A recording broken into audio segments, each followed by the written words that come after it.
less than 48 hours after this event took place. An ESPN writer who says, I've been a wrestling fan my entire life. I actually watched both events on this weekend. He wrote an article pretty much telling the world that, yeah, the brother Paul Levesque sold us a dream again. After promising spectacle and surprises, you can expect spectacle, and you can expect an event that's larger than life. ESPN gave WrestlePalooza a C grade, saying they were pretty much oversold, underdelivered. The surprises were Stephanie going into the Hall of Fame in September and Pat McAfee returning on commentary. Because then WWE decided to respond to this article, not directly, but you know how this goes, through reports and all these dirt sheets and stuff, saying that they were a little taken aback, a little shocked by the C grade surprise. Pretty much saying, we don't understand why ESPN would do this. Why would you downplay your product? And I just think that's interesting that we watched the same creative room that went crazy for, we are going to get them with this Paul Heyman turning on these two guys at WrestleMania. They turn around and are shocked by the fact that they put on a mediocre PLE on the debut episode on ESPN. I don't know about anybody else here or how y'all feel about them brothers in the creative room, but it does not shock me in the least that this is exactly how they feel, because they show us every week this is how they feel by keep giving us trash TV to watch. It's like we get one decent WWE event like every other month, and 9 times out of 10 it's NXT. All definitely deserve to get his ass punched on. If they be trying to like do his ass programming just to make shit lit and salty, and if that's the case, blame all of TKO for this. It's crazy that they that oblivious that they actually think it's fire, and they, oh my God, I can't believe. But to charge someone the amount that you're wanting to charge people per month, that kind of programming, nah, bro, you gotta ring my fade. I need that, nigga. Dead homies, nigga. I need that, nigga. You know what's even more interesting about that, Cash? Is that ESPN said that. And listen, I pay for a lot of things. You know what I'm saying? I pay for ESPN too. So for ESPN to look at y'all and be like, y'all are charging people $30 a month. This was ass. That should be an eye opener for some people backstage. So for them to come out and be like, we're shocked, is crazy to me. It's crazy they're charging this much, and somehow UFC, who's been partnering with ESPN for years, figured it out. I'm like, you know what? We are charging entirely too much stuff. Kind of programming we put out, because we put stuff out every weekend damn near. If you got Paramount, you get all of our events. It's like the WWE went in reverse. From the WWE network, which was perfect. You could put all your stuff right there in one centralized hub. And now you gotta pay for Hulu. You gotta pay for Netflix. You gotta pay for cable package to get SmackDown unless you're gonna bootleg it. It's being greedy. And not giving programming that equals up to the amount of dollars you want us to pay. Plus charging thousands and thousands of dollars just to be a nosebleed section at these PLEs. Dwayne, you bald fraud. This shit ain't cool. Triple fraud. Nick Khan. They got us, man. They got him. All of that.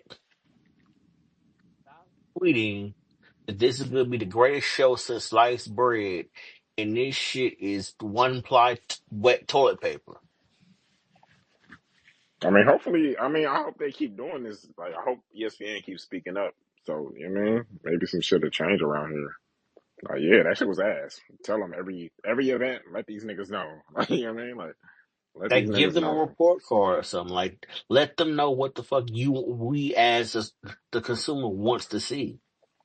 These are the folks that are gouging us $30 a month for this. Mm-hmm. Hey man, gotta be honest. Y'all wanted to be treated like a sport. Y'all got put on ESPN. They gotta talk to y'all the same way they talk about football coaches, all the players. They WrestleMania is going to be on ESPN next year. They couldn't even wait till next year to start putting stuff on ESPN. They want to jump the gun and do it now. You know, you were making some really great points, Cash. And it's all true, but I think that this is the issue, man. Like, even if, like, Soda had said to one of your points, like, oh, well, I hope it changes. And I agree with that. But then I say, well, what's going to change? Like, it's not like they have like a new Brock Lesnar. I mean, Braun Breaker, okay. But like, it's not like they have like this unbelievable youth movement. I mean, all of the guys and women really that people want to see are basically 40 years old. I mean, that's who people want to pay to see. So I don't see how anything could even change unless you're going to bring back The Rock. You're going to make a big program with Roman. You're going to, do some different shit with, I don't know, you're going to bring in Stone Cold again. Him who's 70 years old. I mean, I don't know who people want to see. I mean, do people want to see EO face a different opponent and that changes everything for ESPN? I mean, do people want to see, Bronson Reed face, I just can't even imagine what the different thing is that's going to make ESPN happy with this product. I think, the legends are basically getting way too old to do anything now. And you have basically the top of your roster is basically all 35 years old and above. And I just don't see much of a youth movement to the point that people are going to be like, wow, like this has really changed a lot. And, I have some other things I wanted to say, but just to that point, I don't know if I articulated it that well, but I guess you know what I mean. The hypothetical problem that ESPN has with these shows isn't a real problem. Like a C, like, like shout out to the title. C's get degrees. They're fine with this because they're still gonna sell out these stadiums. You know, they, I've had colleagues of mine mention how they they book with the same type of initiative that TKO books. They book cards based off of the result. You see, like a UFC card, you're not booking for, the story. You want to see, they're booking off of basically untapped potential. So ESPN, they're gonna keep booking C's because this is a C company. They give you C products, and a lot of fans have been conditioned to really enjoy those kind of things. Respectfully, we got fans clamoring for Jey Uso. They prop up C wrestlers for C events, for like C headlines. My bad, my bad, my bad. Yo, I'm But crying. it's the truth. This this is the bar. Like they're as successful as they ever been, so they're gonna keep giving you C companies, and ESPN is gonna keep showcasing it, and they're gonna be honest, but that's not really to me gonna affect the actual trajectory of where they're going. You know, hopefully, the only thing we can do is just as fans not give them our money, and I think everyone here for the most part doesn't give WWE too much money these days. That's how I look at it. Oh no, I totally agree with Dev, and it's just, I just don't see where the bright spots are coming from. I mean, I don't even, I think they're looking past this WrestleMania. I actually think they wish that this coming WrestleMania was the one in Saudi because they want to do something really big for Saudi. And I feel like this one's going to just be very lackluster. I mean, I see people booking, you're probably going to have Sammy win the Royal Rumble, right? It's going to be Sammy versus Cody or something like that. And by the way, you were talking about the Cody finish of the Lollapalooza, whatever. I did have a problem with the ref, like you said, interrupting the move that Drew was going to do to knock him out. But I think all of these lack of surprises come a lot from the fans that Triple H listens to. You hear everyone complaining all the time, oh, why can't we just get clean finishes? Why does everything have to be, run-ins and people coming in the ring? We can't get it. So all you get is just standard matches now, and they just have a winner, and that's it. And now the fans are getting what they want. They're getting their clean finishes. They're getting their, there's no interference. There's no nonsense. I mean, Vince would always have PLEs that always had, these, wonky ass finishes. Always. Almost every match would be a wonky finish. And in a lot of ways, that's what makes wrestling fun and interesting and entertaining. And I understand, like, in a big serious match, yes, you want clean finishes here and there in spots, of course, but I feel like that's all you get from Triple H because he's listening to the internet so hardcore. Like, he just cares so much about what they say, regardless of what he actually says in interviews. Because he says, oh, we're not going to listen to the internet wrestling community. We're going to do what we need to do. But then I see him listening to the IWC all the time. So I don't know, guys, whatever. That's all I wanted to say. Not gonna lie, I've said this, y'all. We as wrestling fans can oftentimes be fickle. It is what it is. Even if we predict what's going to take place, we want to see it, we'll find someone to complain about it. But this shit's ass. And to answer your question about getting an influx in youth, isn't that the whole point of having a draft in NXT to pull some of these folks up?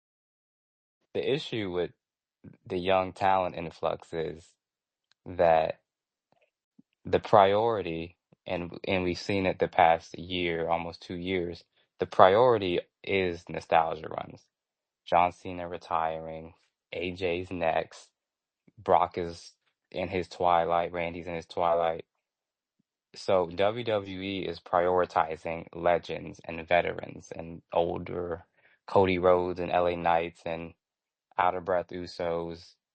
Their their priority Extra is strings. their priority is older superstars, and unfortunately, for better or worse, WWE is they're going to make new stars when they're ready to make new stars, period. Unless somebody like really like breaks through. I think a lot of women manage to do that because they kind of put a ceiling on women and their age gap for some reason. We've seen it with the budget cuts. Like the women know how to break out younger, maybe because they have no other Hey, choice. See, I think the problem is they're prioritizing in-ring way more than the entertainer portion of it. I mean, Brock Lesnar, yes, at its core, he's a tough ass guy, but he's an entertainer. Randy's an entertainer. Roman Reigns an entertainer. Ric Flair was an entertainer.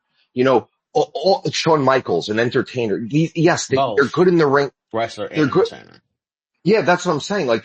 I think that right now, a lot of their young talent is just being taught in ring, in ring, in ring. It's all about in ring. I mean, shit. I mean, I've said this a million times to you guys, but like, Io Sky has been on the roster for 4 years. I really don't know that much about her because all they gush over is her in ring.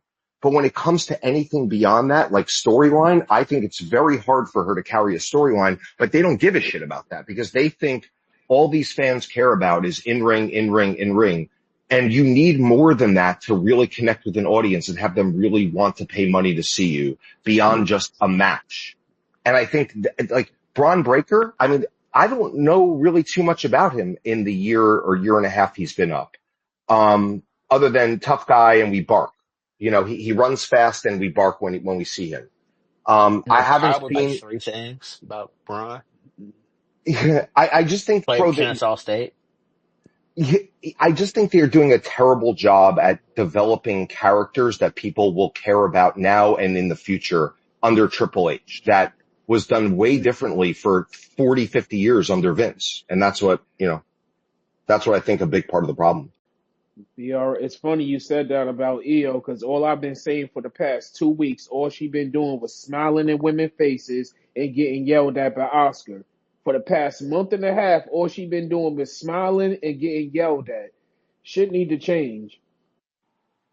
No doubt. I don't give a shit about EO. I mean, they're saying she should represent, she should be the That was main event. crazy, man. They're saying she should be the main event Yo. of WrestleMania. I mean, I can't see how someone can be the As main long as event there's a of. Rhea Ripley, that's not gonna happen. That's what they're saying. I mean, they're saying the women deserve a main event and they need to main event this year's upcoming WrestleMania. It needs to be EO versus Rhea Ripley. Come on, guys. Like, I We've don't seen see that. any character. If I saw a cool character that had, there was some heart behind it and there was some meaning behind the match itself, then okay. Like, the reason I think we cared a lot about the Roman Cody, the second one, especially the one that Cody won, was because there was so much heart and story into all of it. And there's been a lot of main events like that, but now I just That's don't how you see sell a main any. event. Yeah, I just don't see Triple any. H, Triple H doesn't. He's not good at developing characters. When you look at NXT, he develops the characters. Look at Mariah May, or I said Mariah May, uh, Blake Monroe. She has these vignettes where you see her character. She's at the spa. She's shopping. Yeah, but you Uh, see that, you see, like, you did the exact same thing with Tiffany Stratton 2 years ago. but even Those are the same vignettes. and even with Tiffany Stratton on the main roster, we never. She's supposed to be this rich Barbie, perfect blonde girl. You never see her, you know, doing her nails at a high end No salon question. or no character. You don't. Soda, She just comes out. Oh, absolutely. tippy time. It's Tiffy time! That's it. Soda, you're absolutely right. And like at the very beginning, just because she was coming up from NXT, we saw all that character from Tiffany a little bit at the very beginning. And then right Right. after that, it came, I'll fight you anytime, any place. Any place, anytime. Now she's just another wrestler on the roster. She's literally, But No. there's nothing, she doesn't have a character anymore. Her character is that you say Tiffy time and that's it. So I saw her against, oh man, I forget who she was in a feud with, whatever it was, Naya or whatever. She said, I'll fight you anytime, any place. Ooh, what an original line. That's what everyone says on the whole roster. Sami Zayn says it. This one says it. Drew says it. They all, because it's so unoriginal. And this company has become just a content pusher. We have another freaking PLE in like 2 weeks, guys. Like, how many PLEs before you're like, oh shit, these things don't even freaking matter anymore. You know what I mean? Like, oh yeah, and tell me the last time Survivor Series, this, especially under Triple H, the War Games, when has it meant something? Honestly, when has that match ever led to anything beyond that particular match? Like, if you think about it, like, NXT.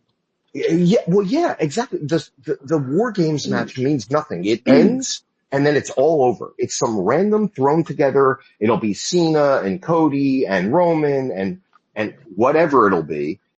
And then you have 45 minutes of fighting leading to one pinfall to quote unquote soften up the opponent. Oh, who's going to get the 1-man advantage? Oh, who's going to get the 2-on-1 and then the 3-on-2 advantage? Who gives a shit? It all means nothing because if you had people pinning each other where like, oh my gosh, it's down to 4 versus 1. Now you got something kind of interesting, where the 1-on-4 is trying to fight back against 4 guys because his other 3 teammates got eliminated during the middle of this match. But the way it's constructed is the stupidest format I've ever freaking seen. And I mean, it's supposed to have blood in these matches. Like, even going back to WCW days, like, someone's supposed to get the shit kicked out of them. Like, someone's supposed to be bloody and just beaten the hell out of, and we don't get that now. Oh, I was about to say, he mentioned Tiffany not having no charisma, no personality. It's like, I don't know if you saw Unreal, but when she tried to put a little personality into her promo, Paul made her go apologize to Charlotte. So it's like, yeah, I don't think she golden. could really be Well, that was herself. Tiff getting her feelings, saying some shit she had no business saying. Truth hurts. You know what I mean? Like, sometimes you gotta hear the truth sometimes, man. So she Yeah, just but she just come ripped the on, you Band-Aid off. That's don't. all it was. She ripped the Band-Aid off fast. That's all. You guys talked about AJ Lee, like thanking, Colby and Rebecca Quinn, and they're all on social media airing everything out. And everyone, you see these tweets with 35,000 likes. Andrade and Charlotte Flair are divorced, blah, blah, blah, this and that. So like, it's not like these things are a secret. It's not like they're all airing this stuff out. Every Instagram picture, every party they attend, every movie shoot they attend, every red carpet they attend. So like, it's not really that out of bounds for Tiffany to say, hey, like, we all know you got divorced too. That sucks. Like, especially in this day and age, I understand if it was 20 years ago, yeah, but because everyone knew about it. It's not like it was not knew about. She didn't have the cachet to say it though. I would like to say in Tiffany's defense, Charlotte backed her into a corner. Yeah, Charlotte killed her in that other promo, that first promo they had. The It was first bad. the first couple of back-to-back promos, Tiffany looked ridiculous. She had to come back with something, and unfortunately, she said something personal. So it's only right that she apologizes, but Charlotte sandbagged her. She made her look like a weak champion. And guys, let's face it, they have not had a good PLE since Elimination Chamber. They really haven't. WrestleMania was horrendous. Yeah. But Yes. I mean, they really have not. And the only look, the women's elimination chamber was great. The men's one was pretty good, but they really haven't had a good thing since that Cena heel turn. They Are we haven't had counting one. NXT ones or just main roster? No, I'm talking about the main roster really, Okay. but like, Okay. Cool. NXT, yeah. Yeah. Like I mean, unless I'm wrong, unless I'm missing something where like it was really great and I'm forgetting about it. Was SummerSlam that great? I thought it sucked. I mean.